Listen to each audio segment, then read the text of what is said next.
Actually اگر ہم قائد اعظم کی زندگی پہ نظر ڈالتے ہیں تو انسان حیران ہوتا ہے کہ ایک شخص نے تھوڑے سے عرصے میں کس کس آبجیکٹ کے اوپر ڈسکشن نہیں کی حکمرانی کے لحاظ سے.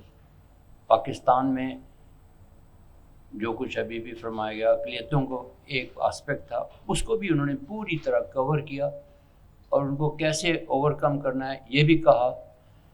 یہ انفارچونیٹلی ہم اس کو فالو نہیں کر سکے بیکاز مختلف وجوہات کی بنا پر، لیکن سب سے پہلے تو انہوں نے کہا تھا تعلیم پہ زور دیا تھا. ان کا ایڈریس جو انہوں نے ڈھاکہ یونیورسٹی کے اندر دیا تھا بہت مشہور ہے، اس میں انہوں نے کہا تھا تعلیم کے بارے میں، انہوں نے کہا تھا کہ تعلیم کے اوپر ہی قومیں بنتی ہیں اور کیسے کیسے ہمیں کرنا چاہیے تھا اس کے بارے میں انہوں نے بڑی تفصیل سے بات کی تھی. اگر صرف انہی کے اس خطاب کو ہم لے لیں تو میرا خیال ہے آج کا سارا سیشن ہم اس میں لگا سکتے ہیں. میرے پاس تو صرف 3-4 منٹ ہوں گے اور اس کے دوران میں اس کو صرف اتنا ہی کہوں گا کہ انہوں نے اسٹوڈنٹس کو اور تعلیم کے اوپر جتنا زور دیا تھا وہ شاید ہم اس کو فالو نہیں کر سکے.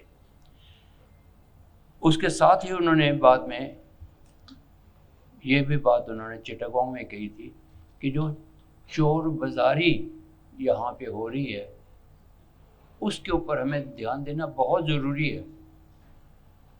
اور انہوں نے ایک بات خاص طور پہ کہی تھی، انہوں نے کہا تھا کہ بر صغیر میں ہماری ہسٹورک بیک گراؤنڈ یا جو بھی ہے اس وجوہات سے یہاں پہ چور بازاری بہت زیادہ ہے، لیکن خاص طور پہ مسلمانوں میں یہ زیادہ ہے. اس لیے ہمیں اس کے اوپر دھیان دینا ہوگا کہ اس کے لیے ہم کیا طریقے سے اس کو تدارک کر سکتے ہیں اور ہمیں کرنا ہے اگر ہمیں بڑھنا ہے. یہ قائد اعظم نے بہت عرصہ پہلے کہہ دیا تھا.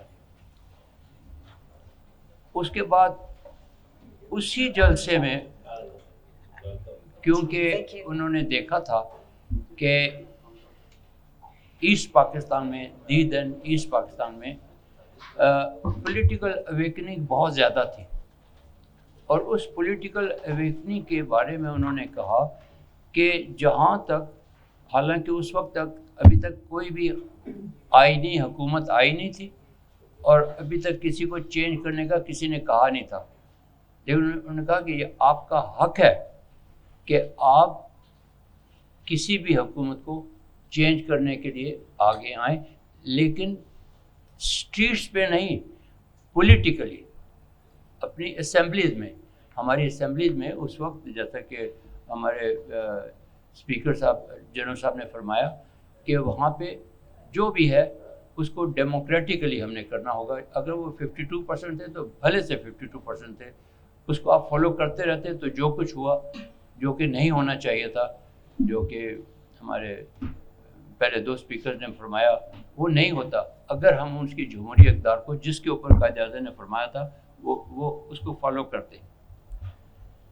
یعنی تبدیلی حکومت جب چاہیں پولیٹیکلی ضرور کریں، جیسے لیکن آئینی طور پہ، خاص طور پہ انہوں نے کہا تھا آئینی طور پہ، اور آئین سازی کے جو سلسلہ شروع کر رہے تھے اس کے اوپر اگر ہم عمل کرتے. اور ایک اور خطاب میں انہوں نے فرمایا تھا کہ کسی بھی قوم کی ترقی کے لیے بدعنوانی اور کرپشن اس کا تدارک ہمیں کرنا ہوگا. یہ انہوں نے ایک سے زیادہ دفعہ کہا تھا. ایک دفعہ ایسٹ پاکستان میں کہا، اس کے بعد دوسری دفعہ انہوں نے جو سینئر بیوروکریٹس تھے ان کو ایک محفل میں بلا کے انہوں نے کہا تھا کہ یہ کرپشن اور بدعنوانی جو ہے اگر آپ اس کے اوپر راہ پہ چل پڑے تو پاکستان کہیں نہیں رہے گا. انہوں نے پوائنٹ آؤٹ کر دیا تھا اور یہ چیز دوبارہ انہوں نے کہی تھی. آپ اگر ان کے یہ جو بک میں نے جنرل صاحب کو پریزنٹ کی ہے اس کے اندر کہا ہے کہ خاص طور کے اوپر یہ مسلمانوں میں زیادہ طریقے سے پھیل رہی ہے، اس کا خیال رکھنا. اور یہ لعنت ہندوستان میں بڑی بدرجہ عتم موجود ہے، خاص طور پہ مسلمانوں میں. نیکسٹ چیز جو انہوں نے پوائنٹ آؤٹ کی تھی وہ تھی صوبہ پرستی. اس کے بعد انہوں نے فرمایا کہ دیکھیں صوبہ پرستی اور فرقہ پرستی یہ دو عفریت ہیں, ان کے اوپر آپ نے اوور کم کرنا ہوگا. اس کے بارے میں ان کی پوری تقریریں ہیں جو کہ ہم شور ابھی ہمارے چیف گیسٹ آئے ہیں وہ زیادہ روشنی ڈالیں گے کہ اس میں سے انہوں نے, اور اس کے علاوہ زبان کے مسئلے کے اوپر بھی کہا تھا. اور انہوں نے جب زبان کا مسئلہ کہا تھا تو یہ اعلان کیا تھا کہ ہماری ایک زبان ہوگی, وہ اردو ہوگی. لوگ کہتے ہیں کہ کیوں یہ کہہ دیا تھا قائد اعظم نے. قائد اعظم ایک جمہوریت پسند شخص تھے. انہوں نے اس سے پہلے یہ چیز ہماری جو اسمبلی تھی اس کے اندر کہا گیا تھا کہ دیکھیں ایکسیپٹ کیا تھا کہ Urdu will be the language. جب انہوں نے اسمبلی سے یہ کہہ دیا تھا تو اس کے بعد انہوں نے یہ اعلان کیا تھا کہ اردو ہماری زبان ہوگی. اگر میں آپ کو ایک بات, میں کچھ بنگلہ دیشی اسٹوڈنٹس کو ایک دفعہ مل رہا تھا 71 کے 8-10 سال کے بعد, یہاں پاکستان میں وہ ٹریننگ کے لیے آتے تھے نیوی کے اندر. تو میں ان سے ملا تو وہ شام کو آپس میں باتیں کر رہے تھے, وہ ان کی لیڈیز والا بات اردو میں باتیں کر رہے تھے. تو میں نے کہا آپ تو زبان کے مسئلے پہ وہاں سے علیحدہ ہوئے تھے تو ابھی آپ اردو بول رہے ہیں. انہوں نے کہا نہیں سر ہم اردو نہیں بول رہے, ہم ہندی بول رہے ہیں اصل میں. اور میں نے کہا ہندی کا اثر کہاں سے آ گیا آپ کے اوپر؟ انہوں نے کہا جی وہاں پہ اتنی ہندی, وہاں پہ آل موویز اور انڈین ہندی موویز آتی ہیں جس کے اثر پہ ہم لوگ روزانہ کی زبان میں, جیسے کہ ہم ابھی آج کل اتنی زیادہ آدھی زبان ہماری اردو ہوتی ہے آدھی ہم انگلش بول رہے ہوتے ہیں بیکاز آف جو بھی اثرات ہیں. انہوں نے مجھے بتایا کہ یہ اصول, یہ چیزیں جو قائد اعظم نے فرمائی تھیں جب میں ایسٹ پاکستان گیا تھا 1969 میں میری اپوائنٹمنٹ ہوئی تھی ایسٹ پاکستان چٹاگانگ کے اندر, تو آئی کیوڈ سی کہ لوگوں کو اردو اچھی خاصی اٹ واز آل انڈرسٹوڈ. یہ لوگوں نے بعد میں جو ہمارے اوپر وجوہات تھیں, ہم بہت ایک دم سے گرم ہو جاتے ہیں باتوں پہ, چھوٹی چھوٹی باتوں میں شروع ہو جاتے ہیں. اور اس کے اوپر ہم تو خود ہیں لیکن اس کا فائدہ جو تھا وہ RAW research and analysis wing of India نے اس کو خوب آگ لگائی.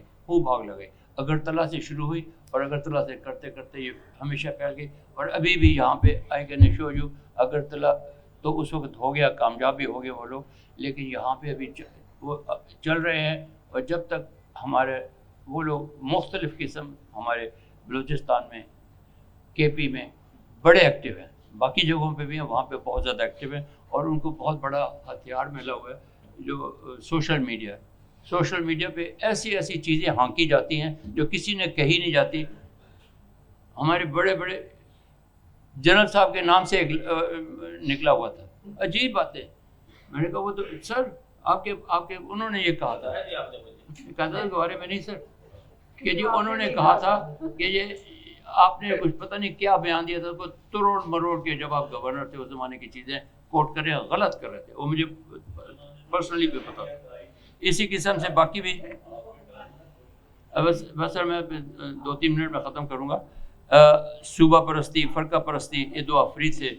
زبان کے مسئلے پہ انہوں نے بات کی. جمہوریت میں سب سے پہلی بات انہوں نے کہی جمہوریت لانے کے لیے مساوات ہوگی, ہر قسم کے لوگ اپنے اپنے حقوق کو کریں گے. لیکن انہوں نے یہ بھی کہا تھا کہ مسلم عقائد کے مطابق کرنا ہوگا, لیکن یہ نہیں کہا تھا کہ جی آپ کون سے مذہب کے کون سے حصے میں جائیں گے. نو, انہوں نے کہا تھا ہمارے جو عقائد ہیں اور ہمارے عقائد جو ہیں وہ اتنے راسخ ہیں کہ ایون امریکہ کی USA کی سپریم کورٹ کے باہر لکھے ہوئے ہیں. دیٹ واز دا بیس کہ انہوں نے کہا تھا کہ ویسے ہم شروع کریں گے. جب انہوں نے منشا کیا تھا ایک نمائندہ حکومت ہوگی, حکومت ہمیشہ لوگوں کی نمائندہ حکومت ہوگی, سب چیزیں خود بخود اپنی سیٹل ہوتی جائیں گی. کشمیر کے سلسلے میں انہوں نے فرمایا تھا جو بعد میں ہوا وہ تو ہم سب کو معلوم ہے, we are living witnesses to all that. 1930 سے پہلے ان کے راجا سے انہوں نے کہا تھا کہ وہ انہوں نے اپنا اعتقاد ہٹا دیا تھا, لیکن 1930 کو مینشن کیا تھا انہوں نے کہ وہاں پہ جو انہوں نے جو پاس کیا تھا اس کے مطابق کریں. کیونکہ وہاں کے لوگ جو ہیں جو چاہتے ہیں، باقی تمام 400 ریاستوں میں وہاں کے راجا اور نوابوں کے اوپر لوگوں کا یقین تھا، اس لیے جو انہوں نے کیا اس جگہ پہ لوگوں نے ایک دفعہ نہیں، ہر سال وہ اس 1930 کے بعد اس ڈیٹ کو ریپیٹ کر رہے تھے کہ ہم یہ راجا نہیں چاہتے. اس کے مطابق انہوں نے کہا تھا جیسے وہاں کے لوگ چاہتے ہیں. یہ بہت پہلے انہوں نے کہا تھا جب کہ وہ پاکستان ابھی تک بنا بھی نہیں تھا. خود ارادے کا کہا تھا. ابھی میں چھوٹے چھوٹے 2-4 اور پوائنٹس کرتا ہوں، اس کے بعد اجازت چاہوں گا. سرکاری افسروں کے فرائض انہوں نے اپنے بیوروکریٹس کو جو کہا تھا، چھوٹا سا میں منشن کرتا ہوں. یہ انہوں نے گیزٹڈ آفیسر جو چٹاگانگ میں تھا وہ کہا تھا افواج پاکستان. افواج پاکستان کا جو میں بھی، جنرل صاحب نے بھی، ہم سب نے ایک جو اوتھ لیا ہے، اس اوتھ کے الفاظ پاکستان کی قائد اعظم کی اپنی زبان میں کہے ہوئے ہیں. وہ انہوں نے ایک دفعہ کہے تھے کہ آپ لوگوں کو یہ، اور اسی الفاظ کو ابھی ہم اوتھ بھی لیتے ہیں. اور کیا ایلیبوریٹ سب چیزیں اس میں انہوں نے کور کر لی تھی جو کہ کرنی چاہیے کہ ہم پولیٹکس میں حصہ نہیں لیں گے، ہم کریں گے سینئر آفیسر کا اوبے کریں گے، چاہے میں زمین پانی ہوا سے جہاں بھیجیں گے ہم جائیں گے. وہ سب کچھ انہوں نے اس کے اندر ان کے اوتھ میں لکھا ہوا تھا. یونٹی فیتھ ڈسپلن کے بارے میں آپ نے بڑے اچھے طریقے سے کہا بھی تھا. جو معاشی خود انحصاری ہے، ہمیں لوگوں سے امداد پہ زندہ نہیں رہنا، ہمیں خود انحصاری کرنی ہوگی. تو سر میں اسی کے اوپر باتیں بہت ساری ہوں گی، آئی ایم شیور ٹائم ہے کور ہو جائے گا. آپ نے بھی بتا دیا. Thank you very much sir.